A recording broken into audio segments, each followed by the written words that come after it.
The Millionaire CEO rejected 8 models, but is fascinated by a single-mother delivery girl. Before starting the story, leave a comment. Which city are you watching from? And at the end, don't forget to rate the story from 0 to 10. Enjoy the story, everyone. Just a minute, just a minute. Samantha shouted as she entered the luxurious lobby of the Skyview Tower, breathless, carrying her 4-year-old daughter in her arms and a cooler bag of takeout in her left hand. The doorman didn't even have time to stop her. She walked right past, panting, trying to fix her hair and her delivery company cap as she pressed the elevator button. Julie, clinging to her mother's chest, commented with the cruel logic of children. "Mommy, you smell like soy sauce and sweat." Samantha smiled.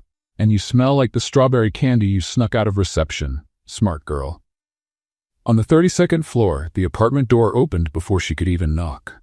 The client, an elegant blonde woman with a look of disgust on the tip of her perfectly arched eyebrow, glanced at her watch. 1 minute late. Samantha's eyes widened, sweating. "Miss, seriously? 1 minute? It's past the deadline. I don't want any more." The woman crossed her arms. "I can't stand people who don't meet deadlines." "Oh, sure, because your stomach has a built-in Swiss timer, right?" Samantha countered sarcastically. "Maybe I should have left my daughter alone on the street, run breathlessly, and run the red light to deliver your golden sushi." "Poor people always have an excuse, right?" the woman retorted disdainfully. At that moment, Julie, still clinging to her mother's body, lifted her little face and said loudly, "Mom, this girl looks like a wicked witch from a cartoon." Samantha froze. The woman's eyes widened, and on the other side, leaning against the wall near the elevator, a tall man in a dark gray suit with a sharp gaze held back a laugh. Nathaniel Hayes, CEO of Hayes Enterprises, was just waiting for the elevator, but ended up getting an unexpected spectacle. He coughed discreetly, as if asking permission to intervene. "Excuse me." His voice was calm, cool, and elegant. "If you really don't want the order, I'll take it. I'm starving." The customer opened her mouth to protest, but Nathaniel was already holding out the black card with an impatient gesture. "Can you tell me the price, miss?" "Samantha." She handed over the bag, still in shock, glancing sideways at Julie, who whispered, "He looks like a dapper penguin." "I heard," Nathaniel said, looking at the girl with a slight raise of his eyebrow. Then he looked at Samantha. "It seems you two have a knack for making an impact." Samantha gave an awkward smile. "And you look like you've never wasted a second of your life." "Almost never," he replied, already typing the password on the machine's display. As she finished the transaction, Nathaniel noticed the deep circles under Samantha's eyes, the ripped jacket at the shoulder, and the way Julie snuggled into her chest, confident that she was safe there, even with the world at war outside.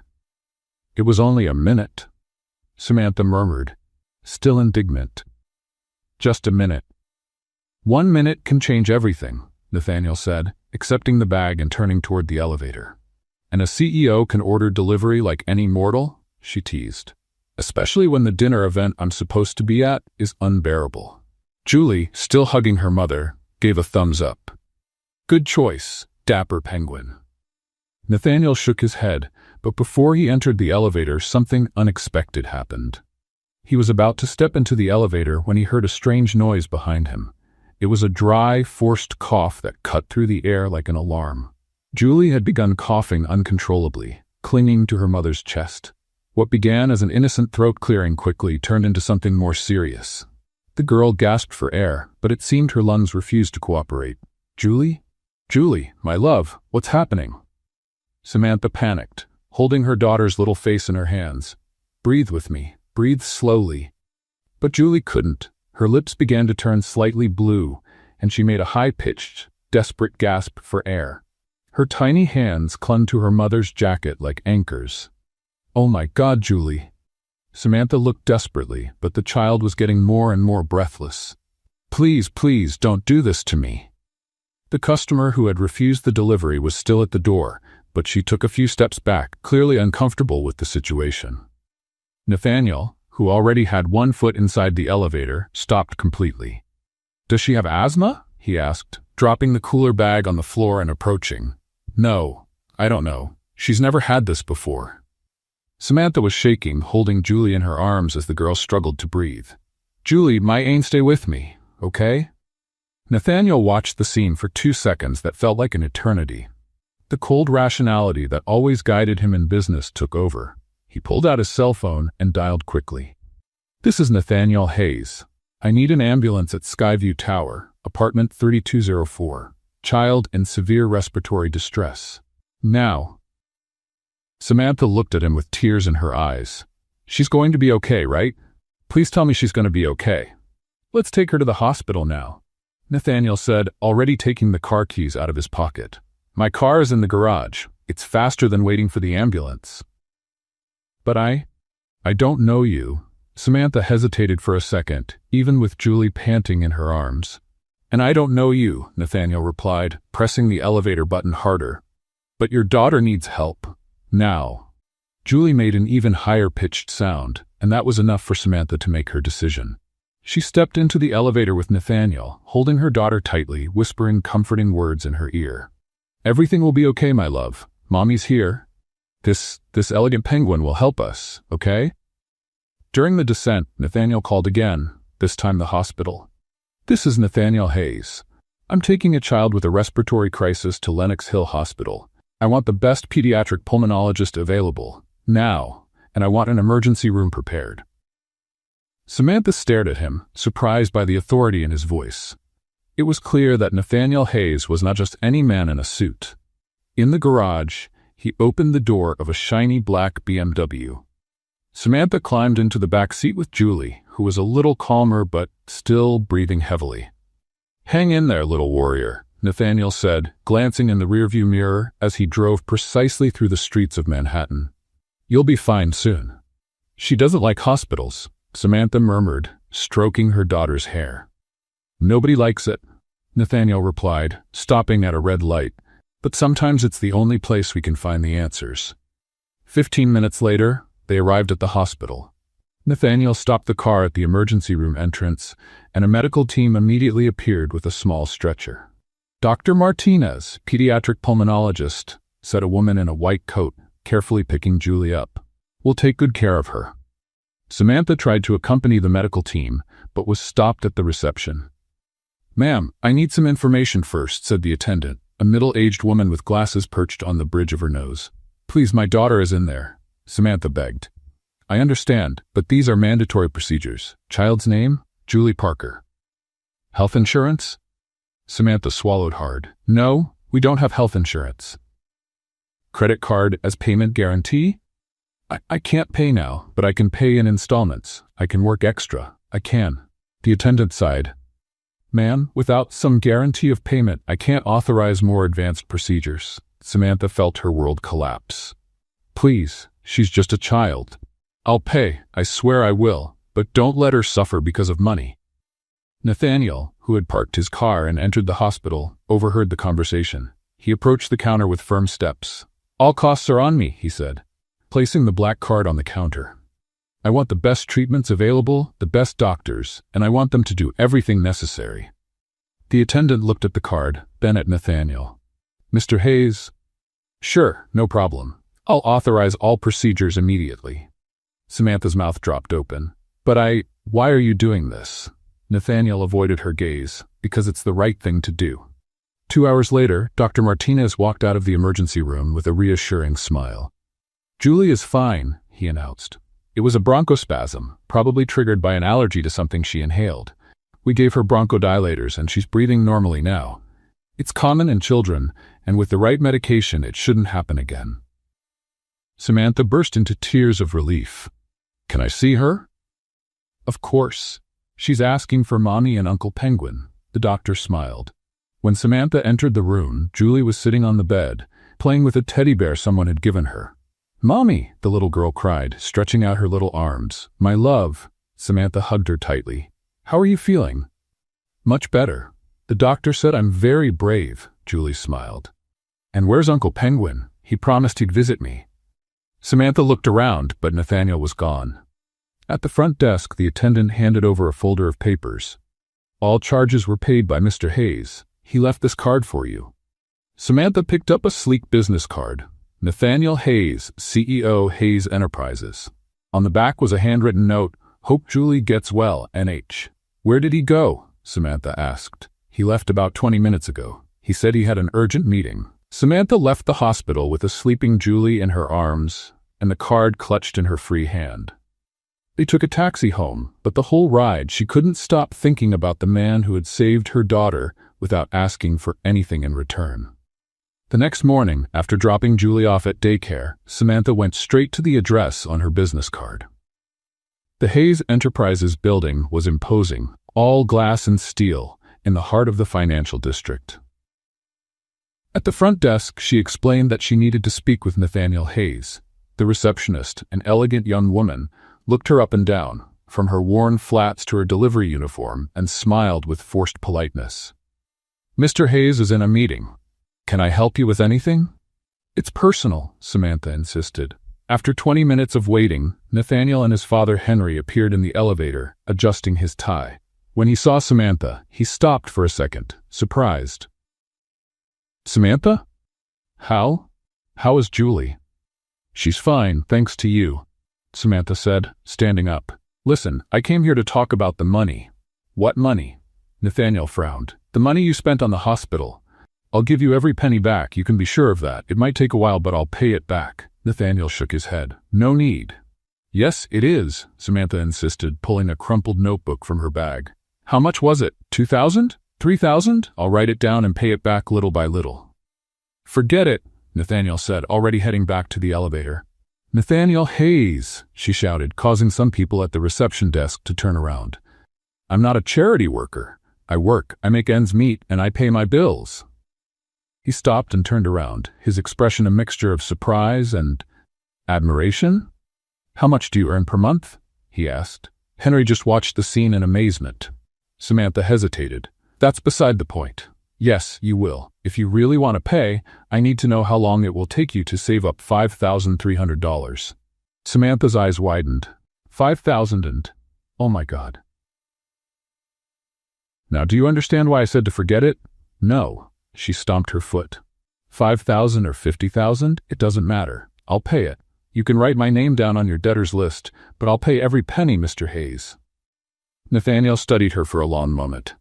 There was something about Samantha Parker that deeply intrigued him. Pride, determination, an almost irritating stubbornness, and an honesty he rarely saw in his business world. "Okay," he said finally. "You pay. But in your own time, in your own way."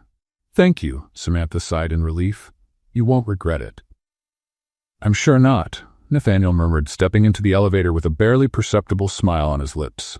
3 days later, Nathaniel was in his 45th floor office, trying to concentrate on quarterly reports, when the door opened unceremoniously. Henry Hayes stormed in, dapper and elegant, carrying a stack of gossip magazines and a brown leather briefcase. "Good morning, son," Henry said, tossing the magazines onto the polished mahogany table.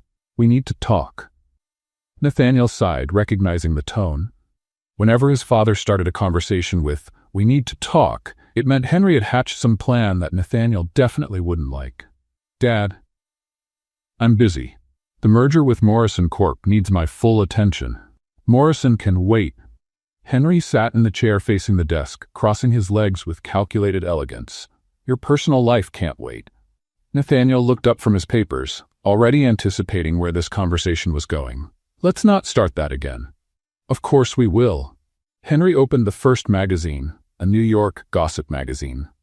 "Check out this article, Manhattan's Most Eligible Bachelors. Your name is right there in 3rd place." "What an honor," Nathaniel muttered sarcastically. "The problem, my dear son, is that you've been on this list for 5 years running." Henry turned the pages with impatient fingers. "That's not good for our corporate image. Investors like stability, family men, someone who demonstrates responsibility and maturity. I run a multi-million-dollar company at 32, Dad. I think I've demonstrated enough responsibility." Henry completely ignored the comment and opened the brown folder, pulling out a typed list on letterhead. "Here are the most suitable candidates for you. All from traditional families, all impeccably educated, all financially independent." Nathaniel picked up the list and quickly scanned it. Familiar names, faces he'd seen at social events for years, beautiful, elegant, perfect women, and completely dull. "Victoria Ashworth," Henry pointed to the first name. "You've dated her before. Excellent choice. Family owns luxury hotels, Harvard graduate, speaks 4 languages. And he has the personality of an iceberg, Nathaniel added. Not to mention our breakup was complicated. Details, Henry waved away. Adult relationships sometimes need second chances. And look here, Madison Cooper, heiress to Cooper Industries.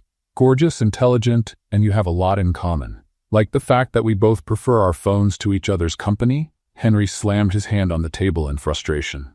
Nathaniel, you're not taking this seriously. At 32, a man of your standing should be married, with children, building a family legacy, not living like a perpetual bachelor featured in gossip magazines.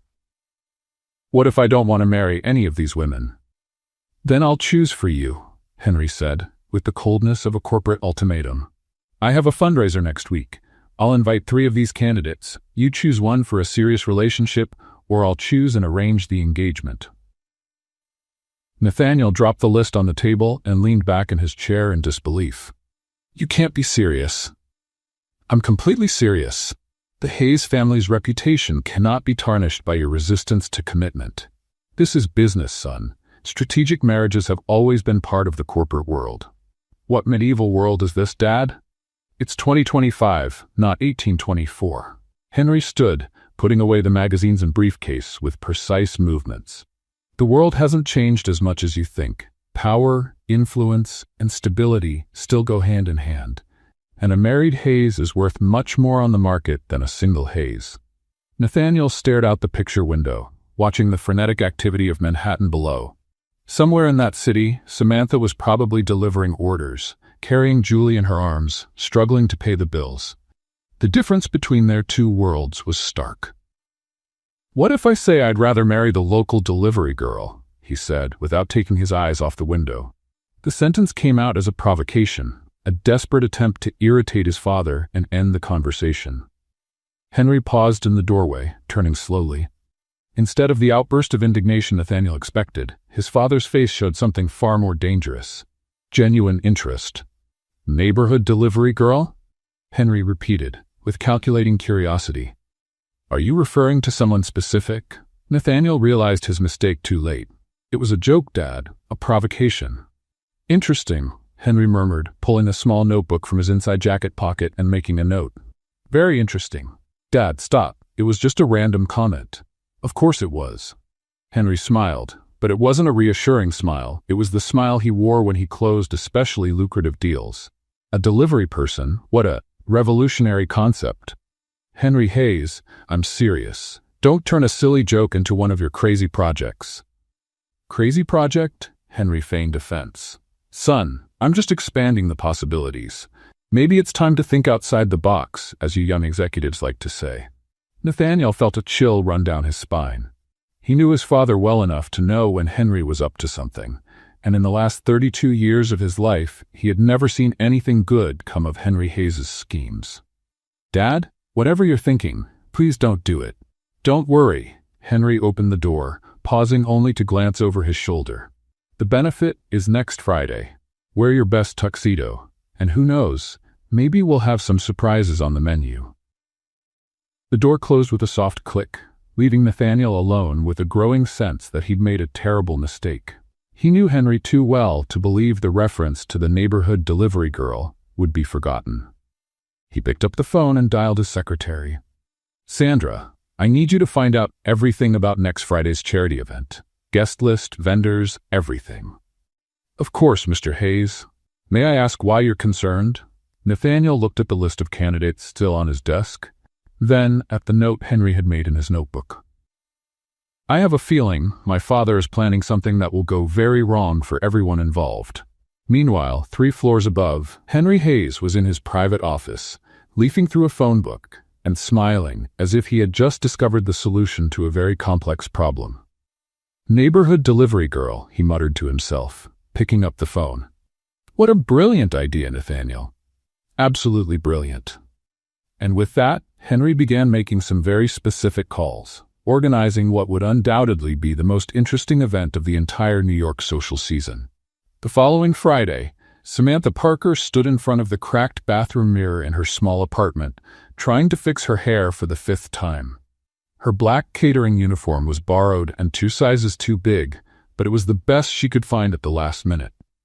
"Mommy, you look beautiful," Julie said, sitting on the bed, swinging her legs as she ate breakfast cereal.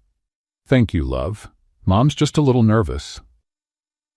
Samantha adjusted her bow tie for the 10th time. "It's a very fancy event. Very important people." "More important than you?" Her daughter's innocent question made Samantha smile. "Of course not, Princess. No one is more important than the 2 of us."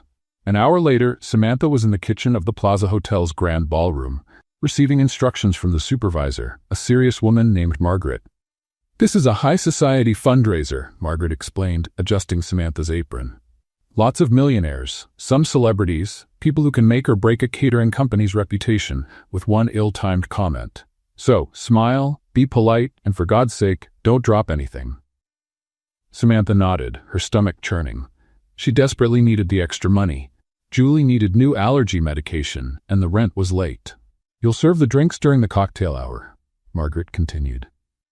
"Champagne, wine, and some non-alcoholic beverages. Keep the tray balanced and avoid engaging in long conversations with the guests." The main ballroom was stunning. Crystal chandeliers, enormous white flowers, tables decorated like movie sets. Samantha had never seen so much luxury in one place. Guests began arriving. Women in designer gowns, men in perfectly tailored tuxedos, jewelry that probably cost more than her annual salary. "First tray," Margaret said, handing over a silver tray with champagne flutes. "Remember, smile and be invisible." Samantha took a deep breath and entered the room. The first few minutes were uneventful. She served drinks, received polite thanks, and managed to maintain her balance. She was beginning to feel confident when she spotted a familiar figure across the room. Henry Hayes was talking to a group of people, gesturing animatedly. And next to him, "Nathaniel?" Samantha murmured, almost dropping the tray. He was impeccably dressed in a black tuxedo, his hair perfectly combed, chatting with a stunning blonde woman in a red dress. For a moment, Samantha completely forgot where she was and what she was doing. All she could think about was how different he looked in that setting. No longer the man who had rushed Julie to the hospital, but the millionaire CEO he truly was. "Excuse me, can you serve me?" A sharp voice caught his attention. Samantha turned to see an older woman, covered in diamonds, looking at her impatiently. Of course." Samantha quickly approached, holding out the tray. "Finally, you guys at work are getting slower and slower." The woman took a glass without even looking at Samantha. "Sorry, ma'am," Samantha murmured, trying to maintain a professional smile. She was walking away when she heard someone call her name. "Samantha? Samantha Parker?" She turned to see Nathaniel approaching, a look of genuine surprise on his face. The blonde woman was right behind him, clearly curious. "Nathaniel," Samantha smiled, but immediately remembered where she was. "Good evening, sir." "What are you doing here?" he asked, completely ignoring the forced formality. "Extra work," she explained, lifting the tray. "Julie needs new meds, and, well, you know how it is." The blonde woman stepped closer, examining Samantha from head to toe with a calculating gaze. "Nathaniel, who is your friend?" The question was loaded with insinuation. "Victoria, this is Samantha Parker." Nathaniel introduced himself, clearly uncomfortable. "Samantha, Victoria Lane." "Ah, so you're the delivery girl." Victoria smiled, but it wasn't a friendly smile. "Nathaniel told me about the incident at the hospital." "How dramatic." Samantha felt her cheeks heat up. "It was a medical emergency, not a drama." "Of course," Victoria nodded condescendingly. "It must have been very convenient to have someone rich around at just the right time." The insinuation was clear, and Samantha felt anger rise in her chest. But before she could respond, Nathaniel intervened. "Victoria, that was unnecessary. Just looking at the facts." Victoria shrugged. Samantha took a deep breath, trying to maintain her professional composure. "Excuse me, I need to continue serving." She turned quickly to walk away, but the combination of nervousness, anger, and the polished marble floor conspired against her. Her foot slipped, and she completely lost her balance. The tray flew through the air in slow motion, and 12 glasses of champagne went straight toward Nathaniel Hayes. The golden liquid soaked his impeccable white shirt, dripped from his expensive tuxedo, and formed a puddle at his feet. The entire room stopped. Conversation ceased. All eyes turned to the scene. Oh my God! Samantha screamed, running to Nathaniel. I'm so sorry, I'm so sorry. Nathaniel stood there, completely soaked, blinking slowly as drops of champagne dripped from his hair. That's Dom Perignon champagne, Victoria said, horrified. Each bottle costs $800. I'll pay, Samantha said desperately, trying to dry Nathaniel's shirt with the napkins from the tray. I work extra, I sell something, but I'll pay. Samantha, stop. Nathaniel held her hands, which were shaking as she tried to clean up the mess. I'm fine. You're not okay. You're soaked in expensive champagne and now everyone's staring and I'm going to get fired and… Breathe, Nathaniel said calmly. It was an accident. It's the floor's fault, Samantha declared, pointing to the polished marble. Who makes floors so slippery? They're a public hazard. The floor has been like this for 40 years, said someone in the audience. Then it's been dangerous for 40 years, Samantha retorted. There should be a warning sign. Caution, waitress killing floor. Some guests chuckled. Victoria snorted in indignation. This is a disaster, Victoria muttered. Nathaniel, you need to change immediately. He needs a towel first, Samantha said. It's still trying to help. And maybe a hairdryer, and a washing machine, and a time machine to go back 5 minutes. Nathaniel began to laugh, first softly, then louder, until he was genuinely laughing. Are you suggesting I use a time machine because of champagne? Well, if you can afford $800 champagne, maybe you can afford a time machine too, Samantha said, finally managing a smile. Impeccable logic, Nathaniel agreed, still laughing. Across the room, Henry Hayes watched the scene with a satisfied smile. He discreetly approached a social photographer covering the event. Make sure that photo appears in Monday's Society column, Henry muttered. CEO drenched by mysterious waitress. It'll make a juicy headline. The photographer waved and took a few discreet shots. Margaret, the supervisor, came running up, red with embarrassment. Mr. Hayes, I'm terribly sorry. We're firing this employee immediately, and… That won't be necessary, Henry interrupted, still smiling. Accidents happen. Actually, it was quite refreshing. Meanwhile, Samantha finally managed to stop apologizing and looked around, realizing that half of New York's high society was watching the spectacle. I should disappear now, he muttered to Nathaniel. Probably, he agreed. But I admit that was the most interesting part of the evening. At least when I mess things up, I mess them up with style. Samantha sighed. Definitely in style, Nathaniel smiled. And Samantha, about the hospital debt, consider it paid off. What? No, I said I would pay and I think you've paid enough. He gestured to his soaked clothes. We're even. And with that, Nathaniel walked away to change, leaving Samantha in the middle of the room, still holding the empty tray and realizing that her life had just gotten infinitely more complicated. 20 minutes after the champagne incident, Samantha was in the hotel kitchen trying to compose herself.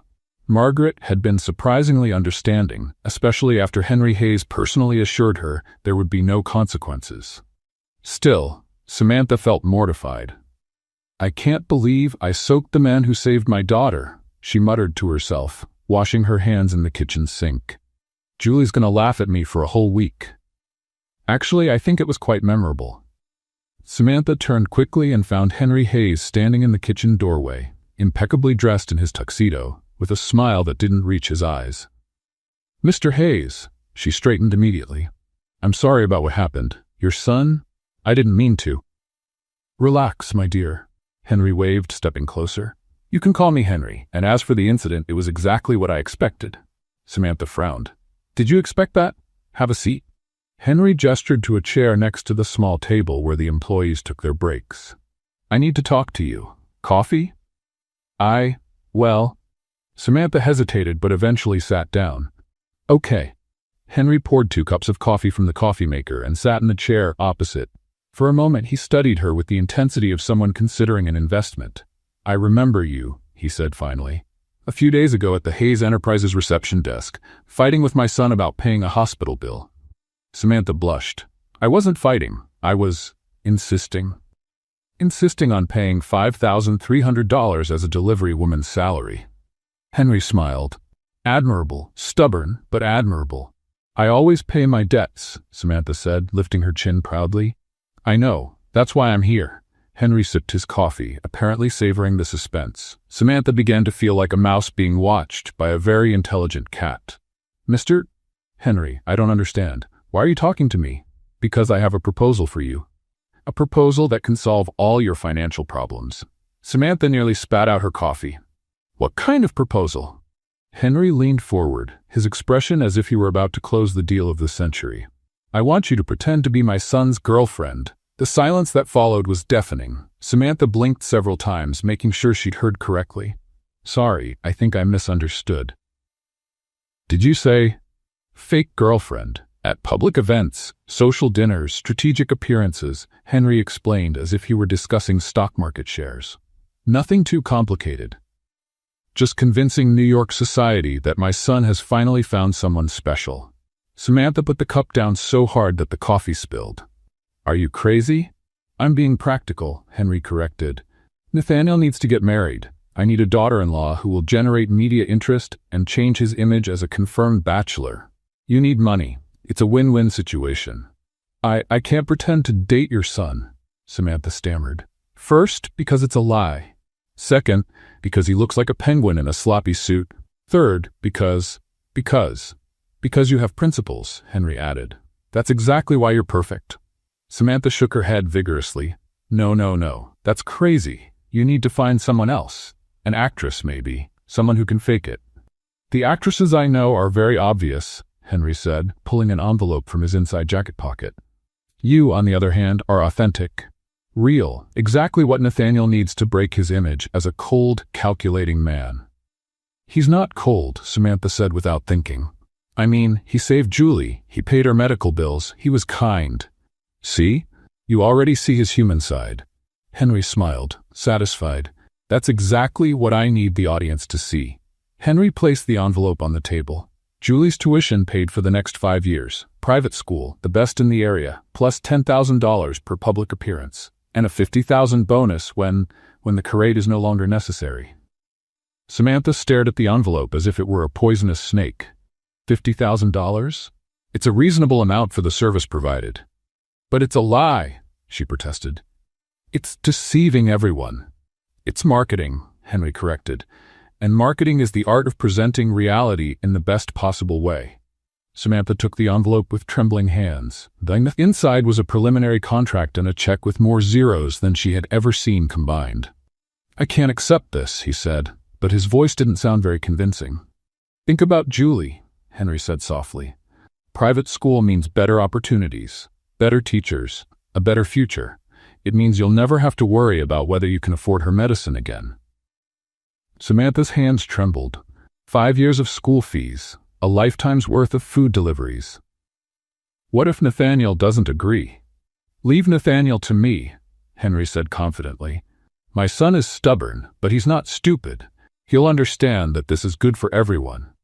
Dating your son, Samantha muttered, still trying to process the situation.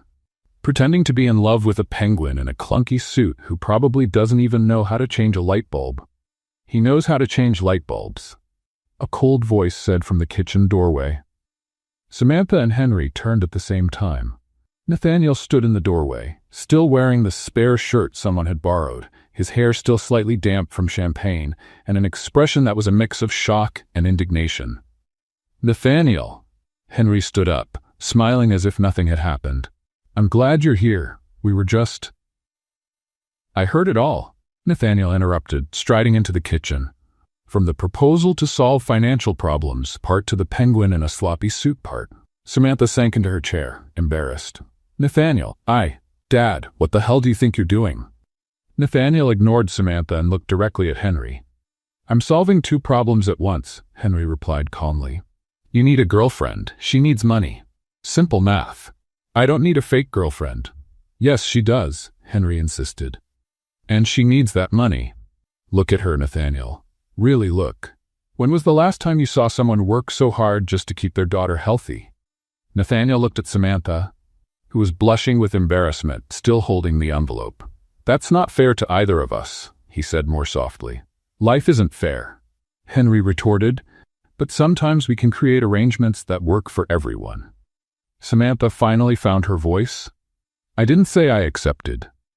But you'll accept, Henry said with absolute certainty. Because you're a responsible mother, and this is the best opportunity Julie will ever have. The silence stretched for long seconds. Samantha stared at the envelope, Nathaniel stared at her, and Henry looked at them both with growing satisfaction. Verbal contract done, Henry announced suddenly, clapping his hands once. Samantha, you can start tomorrow. Dinner at Le Bernardin, 8 o'clock. Nathaniel will pick you up. Dad, you can't just... I can, and I just did, Henry interrupted. Samantha, I need your address for the driver. Samantha stammered, completely overwhelmed. 47th Street, apartment 3B, she said before she could stop herself. Perfect, Henry smiled triumphantly. Nathaniel, wear something smart casual. Samantha, there's a boutique on Madison Avenue that would love to help you choose something suitable. I'll pick up the bill. Wait a minute. Samantha stood up abruptly. But Henry was already leaving the kitchen, waving over his shoulder. See you tomorrow, kids. It'll be the start of something wonderful. And with that, he disappeared, leaving Nathaniel and Samantha alone in the kitchen, looking at each other with expressions of utter shock. I think your father just manipulated us, Samantha said finally. My father manipulates everything, Nathaniel sighed. The question is, are you really going to do it? Samantha looked at the envelope in her hands, thought about Julie, thought about private school, thought about never having to worry about money for medicine again. I think so, he whispered. God help me, but I think so.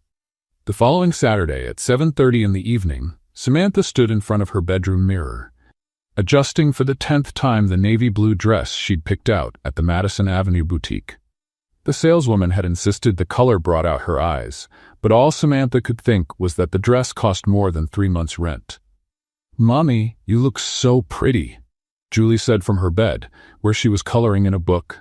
You look like a real princess. Thanks, love, Samantha smiled nervously. Remember what Mom explained to you? I'm having dinner with Uncle Penguin for work. And you're going to pretend to be a couple? Julie asked with the curiosity typical of a 5-year-old. Yeah, it's a really complicated adult thing, Samantha sighed. But just pretend, okay? Like when you play house. Okay. But you like him, right, Mom? The question caught Samantha off guard. He's a good person, Julie. He helped us when you were sick. Then maybe you don't have to pretend, Julie said with the simple wisdom of children. Before Samantha could respond, the doorbell rang. She looked out the window and saw a sleek black car parked in front of the building. He's here, he murmured, feeling his stomach churn. 15 minutes later, Samantha sat in the leather seat of Nathaniel's BMW, trying not to look as nervous as she felt.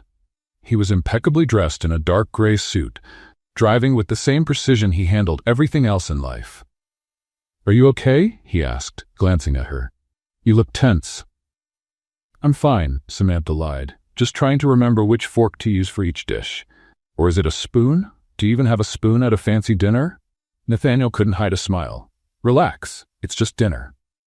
Just dinner, she repeated. With people who probably spend on one meal what I make in a month. No pressure at all. Samantha, you doused these same people with champagne a few days ago, and they laughed. I think you'll do just fine. Le Bernardin was even more intimidating than Samantha had imagined. The restaurant exuded understated elegance, with soft lighting, minimalist decor, and a reverent silence that only very expensive establishments can maintain. The maitre welcomed them as if Nathaniel were royalty. Mr. Hayes, it's a pleasure to have you with us again. Your table is ready. They were shown to a table near the window, where another couple was already waiting. James Morrison, Nathaniel's business partner, and his wife Catherine, an elegant woman in her 50s. Nathaniel, James stood up to greet him. And this must be the famous Samantha we've heard so much about. Samantha extended her hand, trying to smile naturally. Nice to meet you. The pleasure is ours, Catherine said, assessing Samantha from head to toe with an analytical gaze. Henry told us that you two met in a rather unique way. She doused me in champagne, Nathaniel said, pulling out Samantha's chair. It was unforgettable.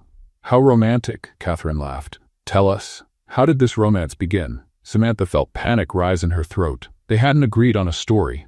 Well, it was love at first sight, Nathaniel interjected softly. Samantha won me over with her spontaneity. And Nathaniel won me over by being kind when I needed it most, Samantha added, grateful for the help. The waiter appeared with menus in French and English. Samantha looked at the options and felt her brain spinning. She couldn't even pronounce half the dishes. "What do you recommend?" Catherine asked. "The lobster is exceptional," James suggested. "Lobster?" Samantha said, trying to sound enthusiastic. "I love lobster. It's like a polite scorpion that decided to live in the sea." Catherine blinked in surprise. James laughed. "Polite Scorpio?" Catherine repeated. "Well, think about the shape," Samantha gestured, getting into character. "They both have those big claws and long tails, and they look like they're going to attack you. But the lobster wears a natural tuxedo and frequents fancy restaurants." James laughed so hard he had to wipe his eyes. "I never thought of that. They really are elegant, distant relatives." Nathaniel watched, fascinated. Samantha was clearly out of her comfort zone, but there was something captivating about the way she turned nervousness into humor.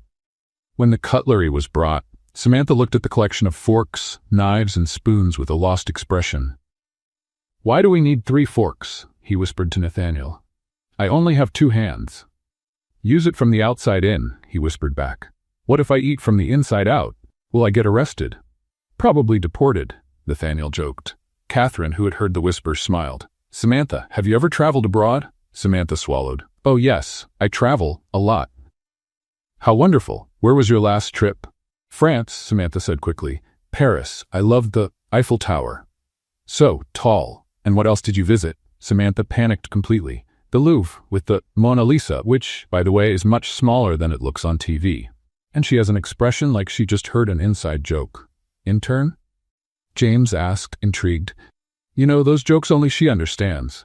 Like Leonardo da Vinci whispered something funny while painting, and she looked like she was holding back a laugh." Catherine laughed. "What an interesting interpretation. And what else did you do in Paris?" "I ate croissants," Samantha said, gaining confidence. "Lots of croissants. Actually, I discovered that croissants are just bread that's been to the gym and gotten all muscular and golden." The whole table was laughing now. Nathaniel realized that, without realizing it, Samantha had completely won over James and Catherine with her unique way of seeing the world. "And you, Nathaniel?" Catherine asked. "How has it been dating someone so refreshing?" "I never know what to expect," Neil answered honestly. "Samantha sees things I would never notice, asks questions I would never ask. It's educational." "And challenging?" James suggested. "Mostly challenging," Nathaniel agreed, looking at Samantha, who was trying to figure out how to hold the lobster fork. Over dessert, Catherine discussed an art exhibition, and Samantha, relaxed by the success of the conversation, invented a completely absurd analysis about modern art being the revenge of misunderstood brushes against arrogant canvases. "You two make an interesting couple," Catherine said at the end of the evening. "Complimentary." "Thank you," Samantha smiled, feeling genuinely successful. When they left the restaurant, a light rain had begun to fall. Nathaniel opened a small umbrella that barely covered them both. "Sorry, I didn't expect rain," he said, trying to protect Samantha. "It's okay, I like rain," she replied, walking closer to him. They were almost to the car when Samantha stepped into a puddle deeper than expected. Her foot slipped, and she lost her balance completely. Nathaniel reacted instinctively, dropping the umbrella and reaching out to catch her. Samantha fell against his chest, her hands resting on his shoulders, their faces inches apart. For a moment that felt like an eternity, they stood like that, staring into each other's eyes, the rain falling softly around them. Samantha could feel Nathaniel's heart beating rapidly against her chest. He could see the raindrops on her eyelashes. "I'm sorry," she whispered, without pulling away. "It wasn't your fault," he replied, also whispering, without letting go of her. The rain picked up, drenching them both, but neither moved. There was something about the moment, the closeness, the vulnerability, the way his eyes looked at her as if seeing her for the first time, that made Samantha completely forget it was all just pretend. We should get in the car," she said finally. "We should," he agreed, but still didn't let go of her. When they finally separated and got into the car, they were both wet and quiet, as if something important had happened, but neither of them knew exactly what. "The night was successful," Nathaniel said, turning on the heater. Yes, Samantha agreed, looking out the window. Successful. But they both knew something had changed in those few seconds in the rain, and neither of them was prepared to admit what it was. The following Wednesday, Samantha was at the apartment trying to explain to Julie why Mom needed to go out again for work when the phone rang. "Hello," he answered, balancing the phone between his shoulder and ear as he prepared Julie's dinner. "Samantha, it's Nathaniel. Change of plans for tonight?" "What kind of change?" she asked, feeling a twinge of anxiety. "Benefit gala at the Museum of Modern Art. Black tie required. My father insisted it would be an excellent exposure opportunity." Samantha sighed. "More important people who will judge me?" "Probably," Nathaniel admitted. "But you did so well at Le Bernardin that I'm sure you'll survive another night." "What inspiring confidence," she murmured. "What time?" 7:30. "And Samantha?" "Wear the black dress the boutique set aside. It's going to be a more formal evening." 2 hours later, Samantha stood in the bathroom mirror, trying to master a red lipstick that seemed to have a life of its own. Her black dress was elegant without being flashy, and she had managed to tame her hair into a bun that looked almost professional. "Mommy looks beautiful," Julie declared from the bathroom doorway. "But why are you nervous again?" "Because Mommy is still learning to pretend she belongs in the world of elegant penguins," Samantha explained, applying lipstick for the third time. "You don't have to pretend," Julie said seriously. "You're the best mom in the world. That's more important than anything." Samantha bent down and hugged her daughter. "When did you become so wise, little one?" "I learned from you," Julie smiled. The Museum of Modern Art was transformed into a movie set. Golden lights, exotic flowers, and tables decorated with crystals that reflected like stars. The guests looked like they'd stepped out of a fashion magazine, all perfectly dressed and speaking in low, polite tones.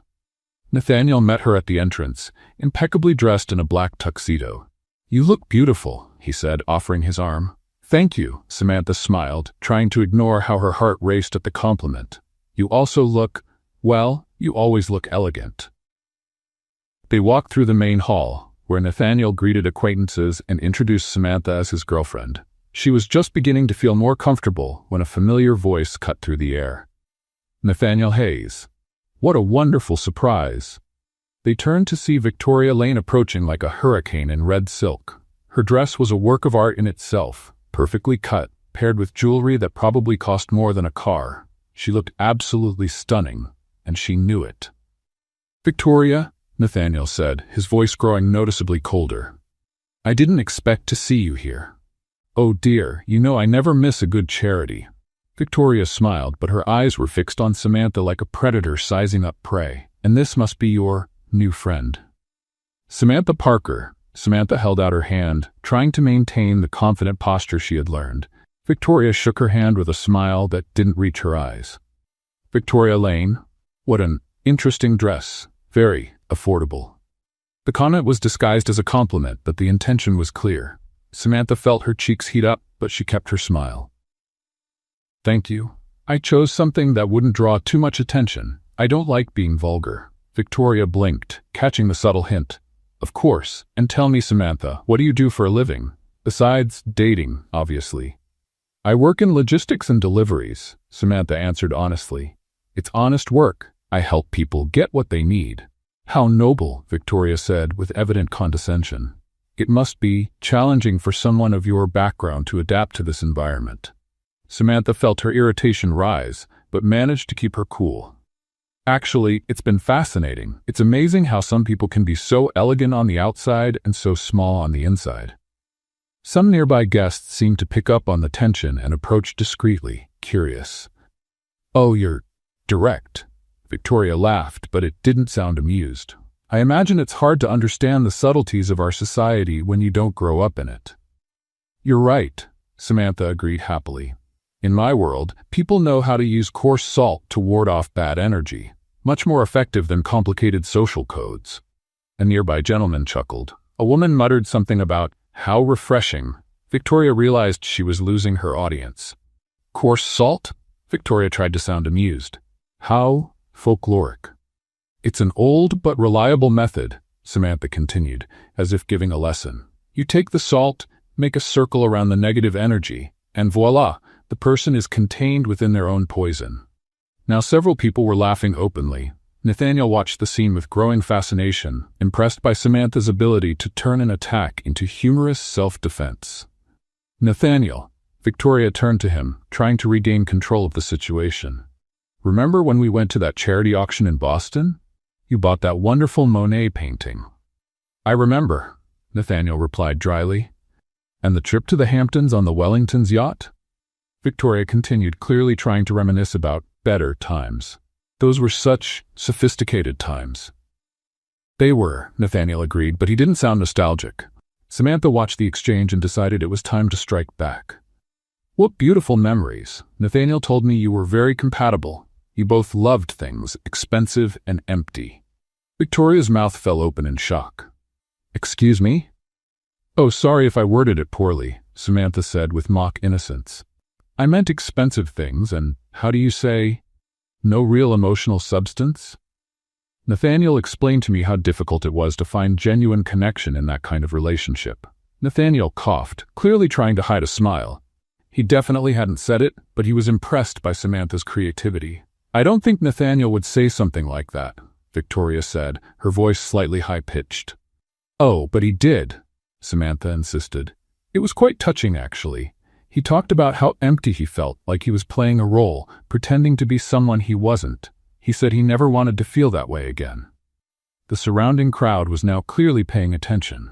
Victoria realized she had completely lost control of the situation. Well, Victoria said, forcing a smile, I guess different people have different perspectives on relationships. Exactly, Samantha agreed warmly. For example, I believe true love has nothing to do with how much money you have or what family you come from. It's about who's willing to hold your hand when you're scared, or who carries your daughter to the hospital without a second thought. Victoria's eyes glinted with mischief. Your daughter? Nathaniel didn't mention you have a daughter. Julie is 5 years old, Samantha said proudly. She's the most important person in my life. What a responsibility for a single man, Victoria commented, looking at Nathaniel. Some men aren't ready for ready-made families. The right men are, Nathaniel said firmly, surprising himself with the conviction in his voice. Julie is an incredible child. Any man would be lucky to be a part of her life. Victoria realized she had definitely lost. She tried a few more attacks, but Samantha deflected each one with humor and wit, always managing to make the audience laugh at Victoria's expense. Finally, Victoria gave up. Well, it was enlightening meeting you, Samantha. I'm sure we will learn a lot from each other. I'm sure so, Samantha smiled sweetly, especially about the difference between royal class and just money. Victoria stormed out in red, leaving a trail of embarrassment and some muted applause. Impressive, murmured the man who had laughed first. I certainly didn't expect that. The girl has guts, his wife commented. When they were alone, Nathaniel looked at Samantha with genuine admiration. Where did you learn to do that? Do what? She asked, feigning innocence, destroying someone with politeness and humor. You were brilliant, Samantha smiled. I learned it defending Julie on the playground at school. Mean mothers are training for anything. Nathaniel laughed, realizing he had completely underestimated the woman beside him. Samantha wasn't just authentic and funny. She was smart, brave, and capable of holding her own in any, even the most hostile territory. And that appealed to him far more than he was prepared to admit. It was almost midnight when Nathaniel and Samantha left the Museum of Modern Art. The event had gone on longer than planned, mainly because Samantha had become something of an instant celebrity after her confrontation with Victoria. Several people approached to chat, curious about the woman who had managed to leave Victoria Lane speechless. You were the talk of the night, Nathaniel commented as they walked toward the car. Half the people asked me where I found you. And what did you say? Samantha asked, adjusting the scarf she'd borrowed from the event organizer. That you found me, he replied, opening the passenger door for her. Technically, that's true, Samantha laughed. Drenching you in champagne, how romantic. The best relationships start with disasters, Nathaniel said, starting the car. They were pulling out of the parking lot when Samantha saw something that made her stop laughing immediately. Nathaniel, stop the car. What? He looked around, confused. Over there, on the sidewalk. Samantha pointed to a hunched figure near a park bench. That lady is feeling sick. Nathaniel looked and saw an elderly woman, probably in her 70s, sitting on the bench with her head in her hands. Even from a distance, he could tell something was wrong. Samantha, it's almost midnight. It could be dangerous. She needs help, Samantha said, already opening the car door. I'm not going to leave an elderly woman alone on the street feeling bad. Samantha, wait. Nathaniel tried to protest, but she had already gotten out of the car. He sighed, parked quickly, and followed her. Samantha was already kneeling beside the woman, speaking in a low, soothing voice. Hello, ma'am. My name is Samantha. Are you feeling okay? The woman raised her head. She was pale, with beads of sweat on her forehead, and her hands were visibly shaking. I think I have a heart problem, he said weakly. Chest pain, shortness of breath. I ran out of medicine today, and I couldn't get to the pharmacy. Nathaniel approached, concerned. Ma'am, we need to get you to the hospital. I don't have money for the hospital, the woman murmured. I've already spent it all on this month's medicine. Samantha looked at Nathaniel, who was already taking his cell phone out of his pocket. Don't worry about money, Nathaniel said, dialing. I'll call an ambulance. No, please, the lady protested weakly. An ambulance is too expensive. Ma'am, what's your name? Samantha asked softly. Eleanor Martinez. Eleanor, look at me. Samantha took her hands. My friend here is very rich and very stubborn. If he says he'll pay, he will. And do you know why? Eleanor shook her head weakly. Because he has a good heart hidden under that expensive suit, Samantha smiled. Besides, hospitals give free dessert to anyone who smiles. It's a secret rule, they don't tell anyone. Eleanor managed a weak smile. Free dessert? You bet, Samantha nodded solemnly. Jell-O, pudding, sometimes even ice cream, but only for patients who arrive smiling. Nathaniel, who was speaking to the emergency room operator, stopped to look at Samantha in disbelief. She was comforting a woman with a heart condition with jokes about hospital dessert. The ambulance will take 20 minutes, Nathaniel announced, putting away his phone. I think we'd better take her straight away. I don't want to be a bother, Eleanor protested. Miss Eleanor, Samantha said, helping her to her feet. The only thing that's going to give me trouble is knowing that I left you here feeling unwell. Now, let's go. I'm curious to see if that dessert story is true. Nathaniel gently picked up Eleanor, surprising himself with how naturally it felt. She was lighter than he'd expected, and he suddenly understood why Samantha hadn't hesitated to help. You're very strong, Eleanor commented, relaxing in his arms. And very elegant, Samantha added, walking beside them. Miss Eleanor, do you have children? 3 children, but they all live far away, Eleanor sighed. New York has become too expensive for them. So today you gained 2 temporary children, Samantha declared. The elegant penguin here, and I will take care of you until you feel better. Elegant penguin? Eleanor laughed weakly. That's what I call him, Samantha whispered conspiratorially. Always in a suit, always serious, but deep down he's a sweetheart. Nathaniel sighed, but couldn't help but smile. On the way to the car, Samantha kept Eleanor distracted with conversation about cake recipes, childhood stories, and theories about why doctors always wear cold stethoscopes.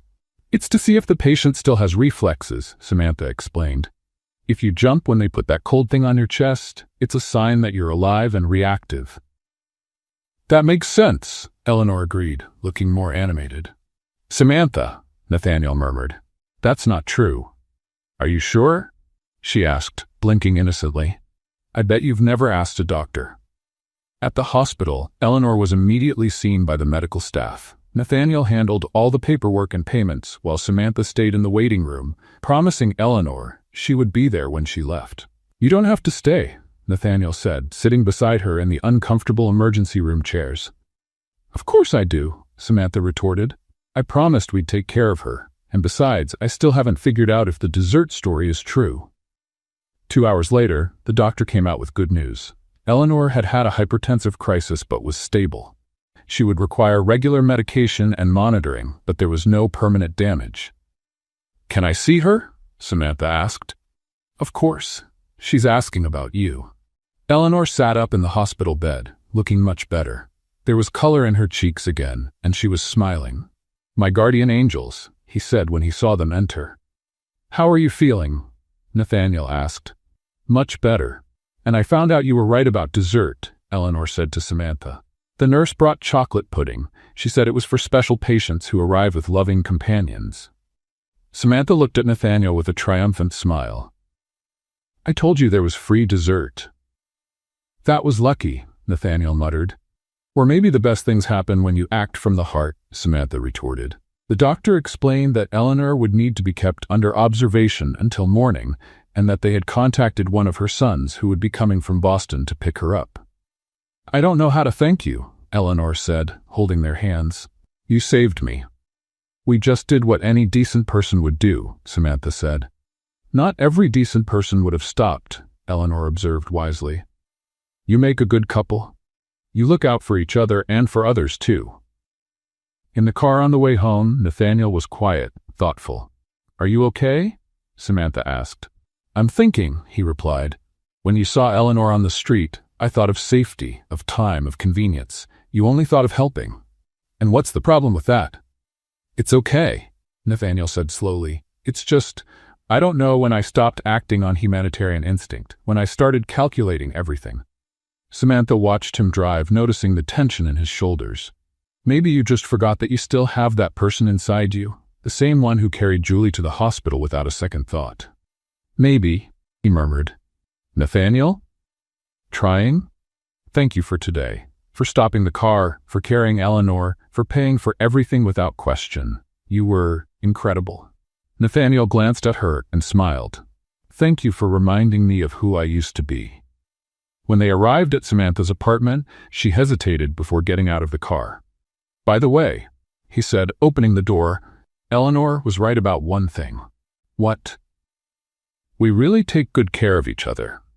And with that, she walked into the building, leaving Nathaniel alone in the car, realizing that she was smiling more lately than she had in years.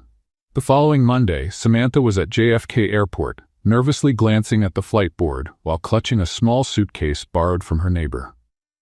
Nathaniel had explained that they had a business meeting to attend in Boston, something about impressing investors with their romantic stability. I've never flown, he admitted as Nathaniel approached with coffee for them both. Really? He looked genuinely surprised. Food deliveries don't require much air travel, she joked, accepting the coffee. Julie's more excited than I am. She said I'll get to see the clouds in person. Nathaniel smiled. And how is she dealing with your absence? Mrs. Rodriguez will take care of her. They'll make cookies and watch cartoons. They'll probably have more fun without me. The loudspeaker announcement interrupted them. Flight 347 to Boston canceled due to severe weather conditions. No way, Nathaniel muttered, checking his phone. Snowstorm. All flights to Boston canceled until tomorrow. Samantha looked out the window and saw the first flakes beginning to fall. At least Julie will be happy. She loves snow. The meeting is tomorrow morning, Nathaniel said, calculating. We'll have to drive. I know an inn along the way where we can spend the night. 3 hours later, they were on the road watching the snow fall ever heavier. The inn Nathaniel had chosen was small and cozy, with a roaring fireplace and rustic decor reminiscent of a grandmother's house. We only have one room available, the receptionist apologized. The storm brought a lot of unexpected travelers. Samantha and Nathaniel looked at each other, embarrassed. Does the room have 2 beds? Nathaniel asked. A king-size bed, but the sofa is very comfortable, the woman smiled, and the fireplace works perfectly. In the bedroom, Samantha immediately placed her suitcase on the sofa. I'll stay here. You pay the bills, you get the bed. Samantha, I'm not letting you sleep on the couch, and I'm not sleeping in the same bed as you, she retorted, no matter how harmlessly elegant a penguin you are. Nathaniel was about to argue when Samantha's phone rang. It was Julie on a video call. Mommy, it's snowing here too. Julie appeared on the screen, excited. Mrs. Rodriguez says you're stuck in the snow with Uncle Penguin.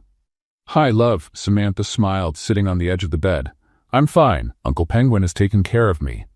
Hi, Julie, Nathaniel waved, sitting down next to Samantha to appear on screen. Are you guys in a hotel? Julie asked curiously. At an inn? Samantha explained. Because of the snow. How fun. Julie clapped her hands. You can play games. Mrs. Rodriguez taught us a new game. 20 questions. 20 questions, Nathaniel asked. It's like this. One person thinks of something and the other asks 20 questions to guess it, Julie explained excitedly. You two should play. Mrs. Rodriguez said it's good for getting to know people. Samantha laughed. Julie, I don't think Uncle Penguin is much of a gamer. I do, Nathaniel protested, surprising himself. It sounds interesting. Really? Samantha looked at him in surprise. Mrs. Rodriguez? They're going to play. Julie shouted to someone off screen. Mommy, you have to find out what his favorite food is. After saying goodbye to Julie, they were alone in the room, with the snow falling heavily outside and the fireplace crackling cozily. So, Nathaniel said, taking off his jacket and sitting in the armchair near the fireplace. 20 questions. Do you want to find out my favorite food? Okay, Samantha accepted the challenge. Sitting on the sofa across from him. Is it sweet? No. Is it salty? Yes. Is it expensive? Nathaniel hesitated. It depends on where you buy it. That counts as yes, Samantha decided. Do you eat with a fork? Sometimes. Vague answer, she protested. Is it pizza? No, and that was your 5th question. Hot dog? Hamburger? It's getting hot, Nathaniel smiled. Cheeseburger? Very hot. McDonald's double bacon cheeseburger? Samantha shouted. Nathaniel laughed, genuinely surprised at himself. How did you guess? Seriously, Samantha gasped. The Millionaire CEO loves fast food? I love it, he admitted, sounding almost embarrassed. Especially at 2 in the morning when I'm working late. There's a 24-hour delivery franchise near the office. That's humanly normal, Samantha said, smiling. Your turn. Discover my greatest fear. The questions continued, interspersed with laughter and unexpected revelations. Nathaniel discovered that Samantha was afraid of elevators, which is why she always took the stairs, that she dreamed of being an art teacher, and that she once tried to cut her own hair and ended up bald on one side. Samantha discovered that Nathaniel played the piano in secret, that he had cried watching a Disney movie with his niece, and that his biggest insecurity was not knowing if people liked him for who he was or for what he had. That's sad, Samantha said softly. It's realistic, Nathaniel corrected. What's all that money for if it makes you question whether people are genuine? Good question, he murmured. Around 10 o'clock at night, Nathaniel's stomach growled loudly. Hungry? Samantha asked. Hungry. The inn's restaurant closed at 9. Let's see if they have a guest kitchen, Samantha suggested. The kitchen was small but well-equipped. Samantha found pancake ingredients and decided to make a midnight supper. Can you cook? Nathaniel asked, sitting at the counter. Of course. I'm a single mom, she laughed. Pancakes are a Parker House specialty. Can I help? Do you know how to cook? Theoretically, Nathaniel admitted. What does theoretically mean?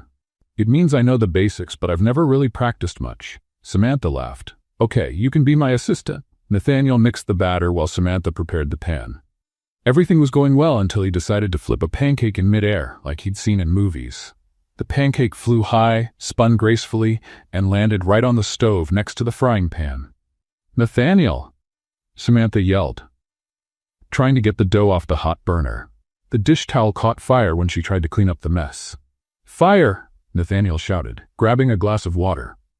Don't splash it, Samantha shouted back, blowing on the small flames.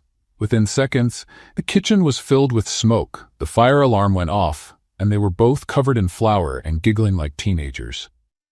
You almost burned down the inn, Samantha said, still laughing, when they finally managed to clean everything up. Me? You're the one who let the cloth catch fire. Because you threw pancakes on the stove. It was an artistic accident, Nathaniel defended, brushing flour from her hair. They stood there like that, him brushing flour from her hair, both of them still laughing when they realized how close they were. Maybe we should order pizza, Nathaniel whispered. Maybe, Samantha agreed, without moving away. That night, Nathaniel slept on the couch, insisting it was comfortable, but for the first time in years, he didn't dream of spreadsheets or meetings. He dreamed of laughter, flying pancakes, and a woman who made him feel normal. And Samantha, lying in the too-big bed, smiled in the dark, realizing she was dangerously close to forgetting it was all just pretend. Back in New York the following Thursday, Samantha was feeling strangely nostalgic. The trip had been a success. The meeting went well, and she and Nathaniel seemed to have found a comfortable rhythm in the charade of their relationship.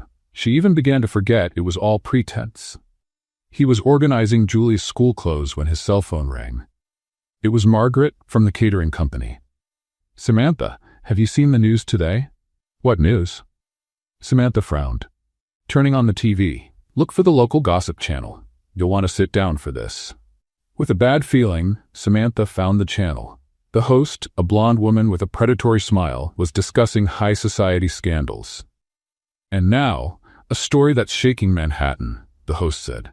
"Exclusive photos show that CEO Nathaniel Hayes' new girlfriend may not be as innocent as she seems."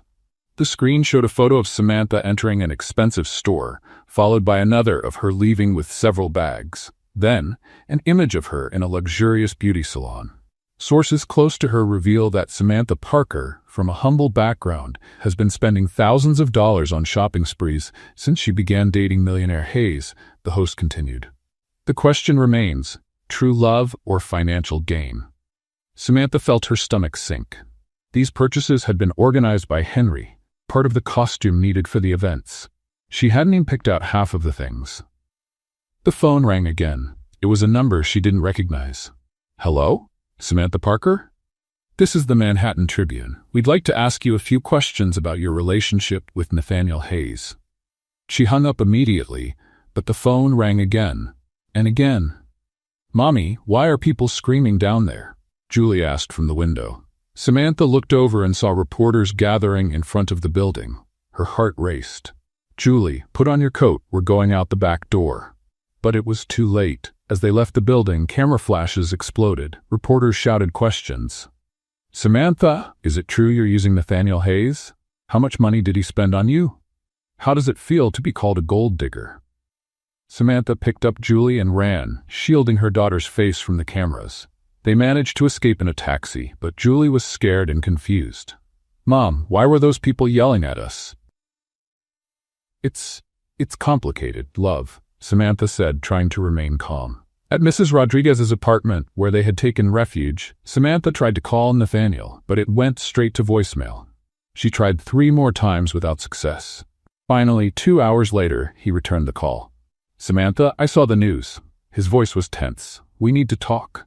"Nathaniel, those photos are of purchases your father organized. I didn't even choose those things, you know that." "I know," he said, but there was something strange in his voice. "But we need to think about how this affects the deal." "The deal?" The words hurt more than Samantha expected. "Of course, the deal. My father is furious. He says this could damage our corporate image. Maybe we should take a break." "A while," she repeated, feeling something break in her chest. "Just until the situation calms down. You understand, right?" Samantha understood perfectly. At the first sign of trouble, when public opinion turned against her, Nathaniel was backing down, protecting his reputation, as she should have expected from the start. "I understand," he said, his voice as firm as he could manage. "No problem. Samantha, bye, Nathaniel." She hung up and stared at the phone, feeling stupid for having started to believe this was real. "Is Mom sad?" Julie appeared beside her eyes worried. "A little," Samantha admitted. "Because of Uncle Penguin?" "Because of work," Samantha said, trying to simplify. "Did you fight with him?" "Not exactly. He decided it's best if we don't be friends for a while." Julie frowned, processing the information with the straightforward logic of children. "That's just evil penguin stuff," he declared. "True friends don't abandon you when things get tough." "Sometimes adults do complicated things for complicated reasons," Samantha explained. "Stupid reasons," Julie corrected. "I'm going to call him and tell him he's an evil penguin who made my mommy cry." "Julie, no," Samantha said quickly. "We're not going to call him." "Why not?" Because sometimes it's better to let people get on with their lives." In the following days, Samantha completely avoided the news and social media. She returned to her normal delivery routine, but discovered that several customers had canceled orders. Apparently, being famous for the wrong reasons was worse than being anonymous. Victoria had gotten what she wanted. The photos, clearly taken by a professional photographer at carefully orchestrated moments, created the perfect narrative. A poor girl taking advantage of a rich man. "How are you dealing with all this?" Mrs. Rodriguez asked one afternoon as Julie played in her apartment. "One day at a time," Samantha sighed. "At least now I know where I stand in his life." "And where is that?" "Nowhere. It was all a lie. But the words rang hollow, because the truth was, somewhere during those weeks it had stopped being a lie to her. The laughter in the inn's kitchen, the way he carried Eleanor, the way he looked at Julie with genuine affection, none of it felt fake. Meanwhile, at the Hayes Enterprises office, Nathaniel was having the worst week of his life. He tried to focus on work, but he constantly found himself remembering moments with Samantha, the way she laughed when he told absurd stories, how she shielded Julie from the cameras, how she turned a pancake fire into one of the best nights he'd ever had. "You did the right thing," Henry said during a meeting. "Public relations require crisis management. She'll understand." But Nathaniel wasn't sure he understood. The more he thought about the phone call, the more he realized he had sounded cold, calculating. Exactly what Victoria had always accused him of being. "Dad, what if we're wrong?" he asked one Friday afternoon. "Wrong about what?" "What if Samantha really cared? What if it wasn't about money?" Henry sighed. "Nathaniel, you've known this woman for a few weeks. Don't mistake gratitude for love." But Nathaniel remembered Samantha's face when he'd suggested taking a break. The pain she'd tried to hide, the way her voice had changed when he'd mentioned the deal. She didn't seem like a gold-digging woman. She seemed like a woman who had been hurt by someone she trusted. "I need to talk to her," he decided, grabbing his car keys. "Nathaniel, don't complicate things." "No, Dad. I think I've made it complicated enough." When he arrived at Samantha's apartment, the building was empty of reporters, but she didn't answer the intercom. He went upstairs and knocked on the door. "Samantha? It's me, Nathaniel." Silence. "Please, we need to talk. I think I made a terrible mistake." The door opened slightly, but it was Julie who appeared, a serious expression on her little face. "Mommy doesn't want to talk to evil penguins," he declared. "Julie, where is your mother?" "Working. Always working. Because evil penguins made her sad, and now she has to work even harder." The innocent accusation hurt more than any corporate criticism. "Julie, can you tell your mother that I'm sorry? Only if you promise to stop being mean." "I promise," Nathaniel said solemnly. Julie studied him for a moment, then nodded and closed the door. Nathaniel stood in the hallway, realizing he'd lost much more than a fake girlfriend. He'd lost the woman who made him laugh, who reminded him of who he really was, and who, somehow inexplicably, had become the most real part of his life. 2 weeks after the media debacle, Samantha was serving canapes at another high society event. This time it was a charity auction at the Grand Hotel Plaza, and she had gotten the job through a different agency, using her mother's maiden name to avoid recognition. The dining room was packed with New York's elite. Samantha kept her head down, serving discreetly and trying to become invisible. She had learned the art of invisibility over the past 2 weeks. It was surprising how people didn't notice waitresses when they were determined not to see them. "More champagne, please," an elegant woman asked, without even looking at Samantha. "Of course, ma'am," Samantha murmured, refilling her glass. The auction host, a pompous man in a white tuxedo, was on stage announcing the next item. "And now, ladies and gentlemen, we have a truly special piece. A vintage jewelry set from the Astor family's private collection." Samantha was heading to the kitchen for more drinks when she heard a commotion at the entrance to the dining room. Voices whispered, heads turned. She glanced discreetly and felt her heart stop. Nathaniel Hayes had just entered the room. He looked different. His suit was impeccable as always, but there was something in his posture, an almost desperate determination she'd never seen before. His eyes roamed the room as if searching for someone in particular. Samantha hid behind a column, praying he wouldn't see her. She wasn't prepared to face him, especially not here at work, where she needed to maintain her professional composure. "The auction continues with this magnificent pearl necklace," the presenter continued, oblivious to the growing excitement among the guests. But Nathaniel wasn't paying attention to the auction. His eyes finally found Samantha behind the column, and the relief on his face was almost palpable. He started toward her, but Samantha panicked. She turned quickly and headed for the kitchen, hoping to escape before he reached her. "Samantha!" His voice echoed through the hall. The presenter stopped mid-sentence. Conversations ceased. 500 heads turned to see what was happening. Samantha froze in the middle of the room, holding a tray of empty glasses, feeling all eyes on her. She wanted the floor to open up and swallow her. "Excuse me," Nathaniel said, addressing the host on stage. "I need to make an announcement." "Sir, this is not the right time," the presenter protested. "It's the perfect moment," Nathaniel retorted, stepping onto the stage unceremoniously. The crowd murmured in confusion. Samantha stood frozen, unable to believe what was happening. Nathaniel took the microphone, took a deep breath, and looked directly at her. "A few weeks ago, I met a woman," his voice echoed through the room. "She poured champagne on me, called me a classy penguin, and completely changed my life." A low chuckle rose from the audience. Samantha felt her cheeks heat up. "Nathaniel, what are you doing?" she whispered, but he was too far away to hear. "This woman taught me things I'd forgotten." Nathaniel continued, his voice gaining strength. "She taught me that helping a stranger on the street is more important than arriving on time for a meeting. That laughing until you can't breathe is worth more than any $1 million contract. That courage isn't about closing difficult deals. It's about raising a daughter alone and still maintaining faith in humanity." Samantha felt tears well up in her eyes. The people around her began to realize who the speaker was and moved away slightly, forming a circle around her. "The last few days with her were the happiest days of my life," Nathaniel said, his voice trembling with emotion. "And I ruined it all because I was afraid. Afraid it was too good to be true. Afraid to trust my heart instead of my head." Victoria Lane, who was present at the event, was visibly furious at the back of the room, whispering something urgent to a friend. "Samantha Parker," Nathaniel said, stepping down from the stage and walking toward her. "I ask your forgiveness. Forgiveness for doubting you when I should have trusted you. Forgiveness for choosing my reputation over your feelings. Forgiveness for being exactly the kind of cold, calculating man you deserve to avoid." He stopped in front of her, his hands shaking slightly.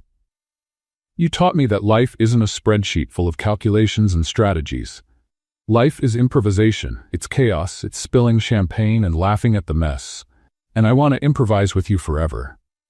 Samantha dropped the tray, which shattered on the floor with a crash that echoed through the silent hall. "Nathaniel," she whispered. "I love you," he said, falling to his knees in the middle of the ballroom. "I really love you.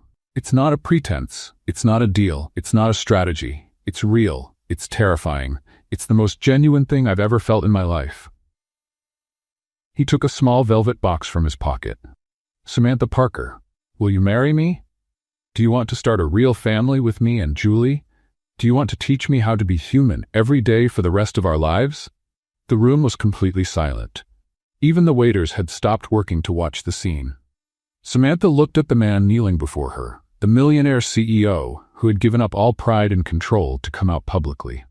Tears streamed freely down her face. "You're an idiot," he said finally, his voice breaking. Nathaniel blinked, clearly not expecting that answer. "A beautiful, brave, and completely crazy idiot," she continued, smiling through her tears. "And I love you too, my elegant penguin." The hall erupted in applause. People shouted, whistled, some even cried. "Is that a yes?" Nathaniel asked, still kneeling. "It's a yes," Samantha confirmed, pulling him up. "I'll be the happiest wife in the world by your side." Nathaniel scooped her up in his arms and spun her around, kissing her as the crowd cheered even louder. When they finally broke apart, they were both laughing and crying at the same time. "Julie will be overjoyed," Samantha said. "She already knows," Nathaniel confessed. "I asked her blessing first. She said it was about time, and that I could stop being an evil penguin now." "And what will your father say?" "Which was the best investment of my life," Nathaniel smiled. "And for once, he'll be right." The auction host, completely lost, tried to resume the event. "Well, that was unexpected. Let's get back to the auction." "Actually," Nathaniel said, taking the microphone again, "I'd like to make the first bid. $50,000 for everything being auctioned today." The crowd gasped. "For charity, of course," he continued. "In the name of the woman who taught me that true wealth has nothing to do with money."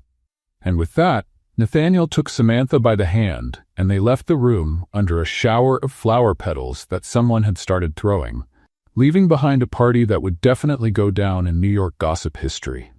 3 months later, in the heart of Central Park, a wedding ceremony was taking place that definitely did not follow the traditional protocol of New York high society. The altar had been set up near the Bethesda fountain, decorated with simple, elegant flowers.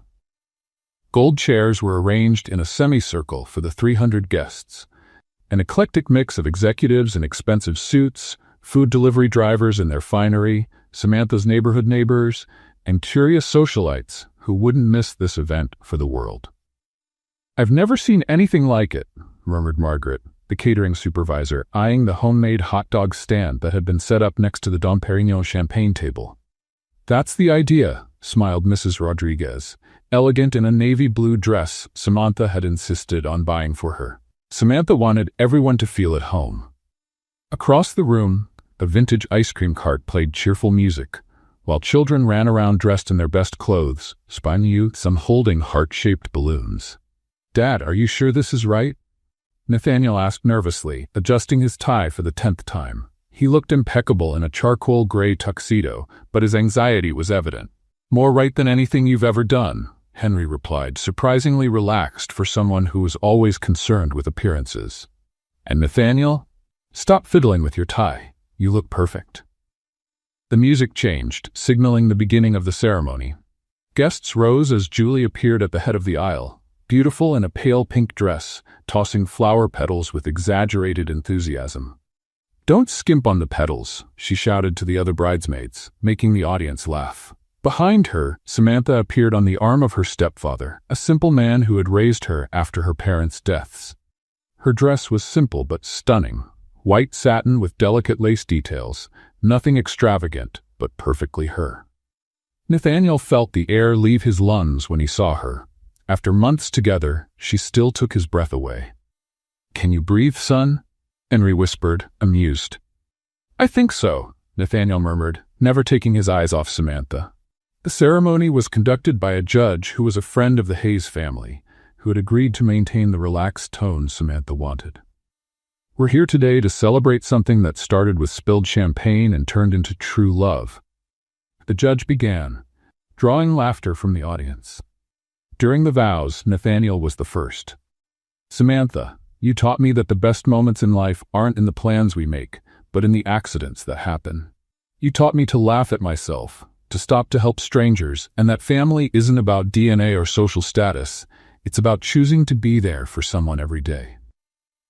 Her voice trembled slightly. "I promise to make you laugh at least once a day. I promise to always stop the car when you see someone in need. And I promise our kitchen will always have pancake ingredients, even if I keep burning them." The audience laughed and some guests wiped their eyes. Samantha wiped her own tears before beginning. "Nathaniel, you showed me that sometimes princes appear disguised as elegant penguins in expensive suits. You taught me that courage isn't about not being afraid, it's about acting even when you're terrified. I promise to always spill my guts to you when life gets too serious.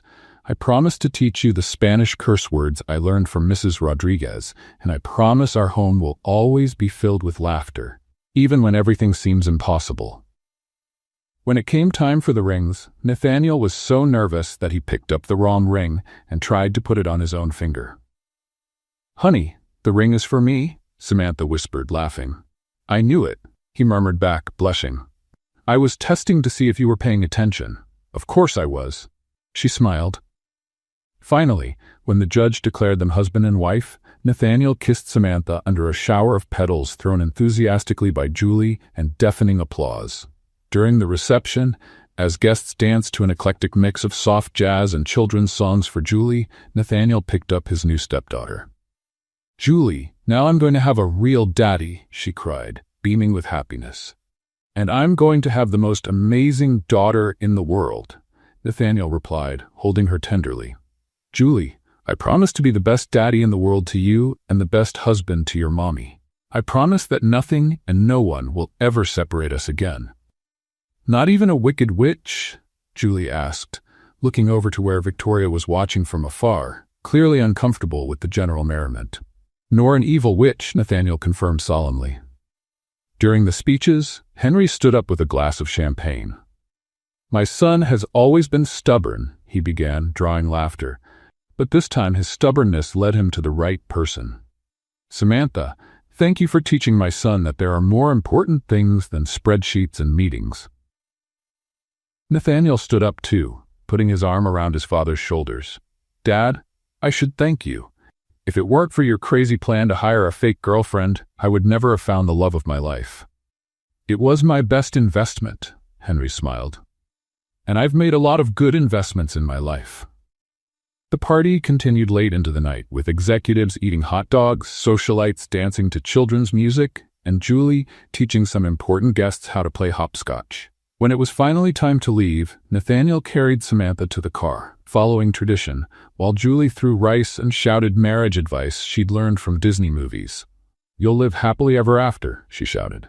"And don't forget to eat lots of cake." In the car, Samantha snuggled into Nathaniel's side. "So, husband, how are you feeling?" "Like the luckiest man in the world," he replied, kissing her softly. "And you, wife?" As if my real life had finally begun. And as they drove through the New York night, leaving behind a party that would be talked about for months in society, the three had finally found what they had been searching for without knowing it. A real family, built on love, laughter, and the certainty that the best plans are those we never plan. What did you think of Samantha and Nathaniel's story? Leave your opinion in the comments. Rate this story from 0 to 10. What score would you give it? Subscribe to the channel and activate the bell to follow all our stories, and enjoy more exciting stories by clicking here on the final screen.